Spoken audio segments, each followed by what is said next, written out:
Bonjour chers amours, bonjour chers amis coachés, chers amis collègues, stagiaires et autres. Voici une vidéo sur l'analyse transactionnelle, partie stimulation, les 4 stimulations en analyse transactionnelle. Alors on va commencer par la première stimulation, le premier élément. Alors avant de commencer, j'essaie de parler un peu ce que c'est qu'une stimulation déjà. Stimulation ou besoin de reconnaissance ou mobilisation, motivation, besoin de motiver ou de se motiver. Pour motiver des gens, c'est d'envoyer des messages. Alors vous pouvez envoyer des messages positifs, négatifs, positifs de façon adaptée, négatifs de façon inadaptée. Et le but, c'est évidemment de pouvoir améliorer notre communication avec d'autres personnes en envoyant des messages le plus positif possible. Alors, pour parler de ces messages, on va commencer donc par le premier type de message. C'est des messages qui sont dits stimulation inconditionnelle positive. Alors qu'est-ce que c'est que ça? C'est par exemple des messages où l'on envoie de façon inconditionnelle de la bienveillance sur la personne, sur l'intimité de la personne, sur sa personnalité. Par exemple, je t'apprécie en tant que personne, ou je t'aime, je te trouve belle, je te trouve beau, tu as de beaux yeux, tu sais, pour rigoler, pour rigoler forcément, j'apprécie en fait d'être avec toi et je t'aime bien. Voilà, ça c'est une stimulation positive, inconditionnelle, parce que inconditionnellement ça nous fait plaisir. Ça nous met en mouvement positif avec soi-même et avec l'autre. Ça nous aide à améliorer notre relation avec l'autre.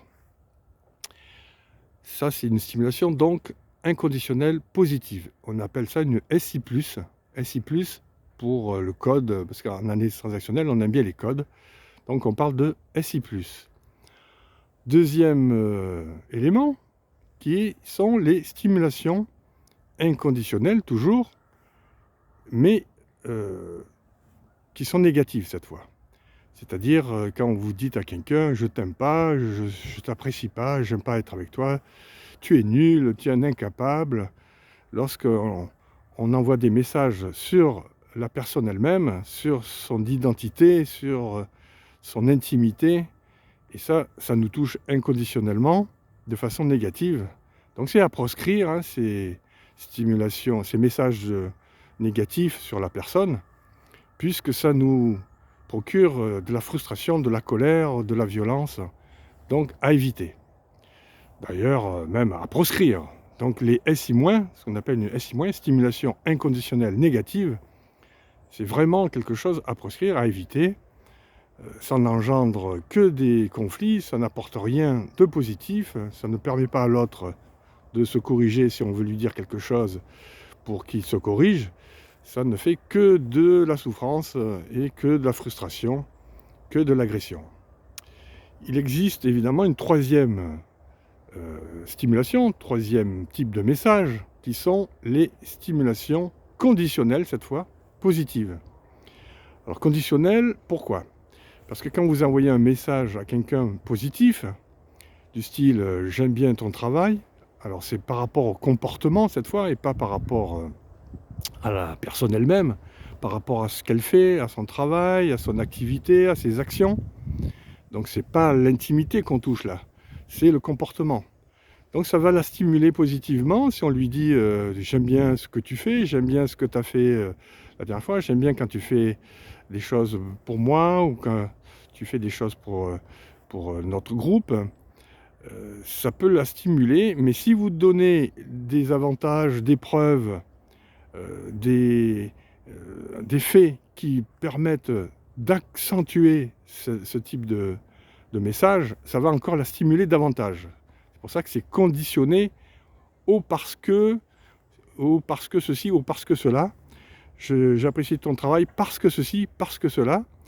C'est conditionné aux preuves que vous donnez. Plus vous donnez de preuves tangibles, factuelles, qui prouvent que vous avez bien vu ce que la personne a fait, plus la personne est motivée. Donc il est important que l'on soit au travail ou en famille, que l'on donne des messages positifs à quelqu'un avec des preuves, en donnant des faits. Et ça, c'est très intéressant pour que la personne se développe, s'épanouisse, parce qu'elle sait pourquoi on la juge positivement, on lui donne des messages positifs, et elle peut continuer à vivre des actions positives, ça la stimule beaucoup plus. Enfin, il y a une quatrième façon de voir les choses, quatrième type de stimulation, qui sont les stimulations conditionnelles négatives cette fois. Alors, c'est-à-dire que c'est la façon de dire quelque chose sur le comportement de quelqu'un, sur son action, mais qu'on n'a pas apprécié. On n'a pas apprécié, par exemple, quelqu'un qui a fait une bêtise, une erreur, une faute, on va lui dire. Alors, on ne juge pas la personne, comme dans la stimulation conditionnelle positive, on ne juge pas la personne, on juge le comportement, l'action, l'activité, le mouvement qu'elle a fait, l'action qu'elle a fait. Dans ce cas, on parle de SC-, c'est-à-dire de stimulation conditionnelle négative. C'est par exemple de dire à quelqu'un, je n'ai pas apprécié à tel jour, telle heure, tel endroit ce que tu as fait parce que ça engendré des problèmes vis-à-vis de l'équipe ou vis-à-vis de la famille, ça a engendré des problèmes pour ceci, sur cela. Donc plus vous donnez de preuves que son action a été maléfique ou nuisible, plus la personne va prendre conscience de ce qu'elle a fait. Il ne s'agit pas simplement de lui dire ça ne va pas. Il suffit de donner des preuves pour que la personne puisse par la suite se corriger. Bon, elle va être frustrée au départ parce qu'elle va pas être contente qu'on lui dise qu'elle a fait mal les choses. Mais si on lui donne des preuves tangibles, factuelles, ça sera des preuves qui pourront l'aider à se corriger plus tard. Alors au début, elle va être frustrée, évidemment, elle va pas être contente. Alors ça dépend comment on va le dire. Si on le dit d'une façon bienveillante, évidemment, si on est bienveillant avec la personne, et pas de façon malveillante, à ce moment-là, la personne va pouvoir se corriger. Si elle ne se corrige pas, c'est qu'elle a un problème avec elle-même. Vous avez fait votre travail de messagerie, d'envoyer des messages pour qu'elle se corrige, mais si elle-même n'arrive pas à se corriger, c'est que peut-être elle a une souffrance qui fait qu'elle est dans le déni, elle est dans la frustration et elle ne peut pas accepter les messages des autres. Alors, cette partie-là, on va dire qu'il faut la mettre en sandwich, la partie SC-, c'est-à-dire la partie où vous voulez faire des remontrances à quelqu'un sur son travail, sur son activité. Vous la mettez en sandwich entre deux choses positives, plus, moins, plus.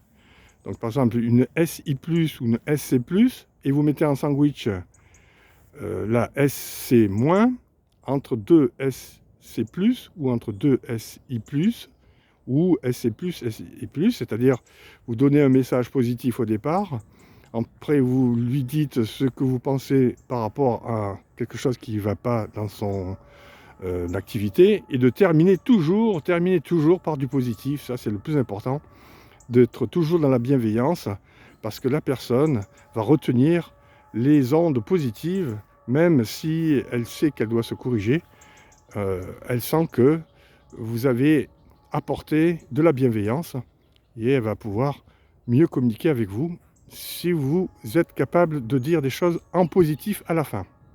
Donc c'est très important de terminer en positif, on appelle ça la méthode sandwich, plus, moins, plus. Donc je vous invite, chaque fois que vous voulez envoyer des messages à quelqu'un, de la faire en méthode sandwich, s'il y a quelque chose de négatif au milieu. Pareil pour vous, si vous avez vous-même des messages à vous dire à vous-même qui ne vont pas, faites-le en méthode sandwich. Osez dire que il y a des choses que vous faites bien, il y a des choses que vous faites moins bien, et de terminer par ce qui est positif. Restez dans une atmosphère, une énergie positive. Ça permet comme ça d'avoir une bienveillance envers vous, une bienveillance envers les autres, et on améliore, on s'épanouit un peu mieux lorsqu'on termine par du positif.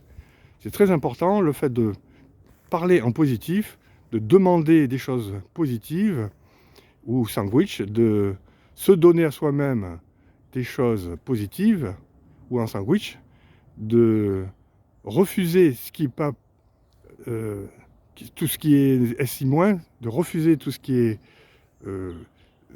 élément négatif au niveau de la personnalité ou de la personne. On ne doit pas vous envoyer de messages négatifs sur votre personnalité. C'est interdit. Donc assez affirmé pour ne pas accepter des messages négatifs du style qu'on dit que je suis nul, ou tu es ceci, tu es cela, au niveau de la critique personnelle. N'acceptez pas ce genre de message. Interdisez les personnes, et vous-même ne vous donnez pas des messages négatifs. Interdisez-vous de vous donner vous-même des messages négatifs.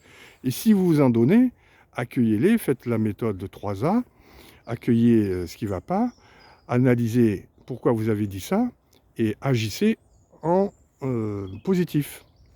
Voilà ce que je voulais vous dire sur les 4 éléments de stimulation. Donc je rappelle, les SI+, de s'envoyer des messages positifs sur la personnalité. Les SI-, c'est interdit de se donner des messages sur la personnalité.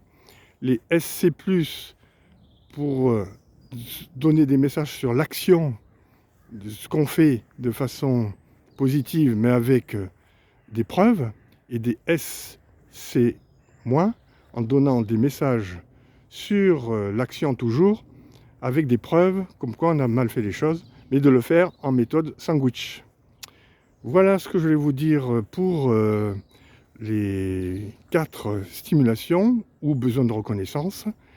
Et nous passerons à une autre vidéo concernant la ProcessCom. La ProcessCom qui est l'étude des 6 profils des personnes et des 4 leaderships à travers l'analyse transactionnelle. Et la ProcessCom, c'est une méthode issue de l'analyse transactionnelle. Je vous souhaite une bonne journée si c'est le jour pour vous, une bonne nuit si c'est la nuit pour vous, une bonne matinée si c'est le matin pour vous. C'était Swanny. À très bientôt.